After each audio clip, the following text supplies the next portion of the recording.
So we have a Young Touchstone dual core radiator. It is theoretically unrebuildable. I'm going to be changing that in the next 4 weeks. What makes this unrebuildable? It goes from round tubes to flat. They're offset tubes. And if you could see, it has 2 cores, but it shares a single plate. The plate normally is 1/10 of an inch thick on the headers, and this thing is 5/8. And there's a transition, so it doesn't spit out flat. It spits out round.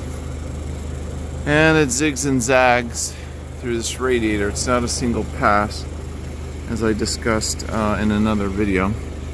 Anyways, the adventure starts. I honestly can't wait. I hope it'll be a good venture.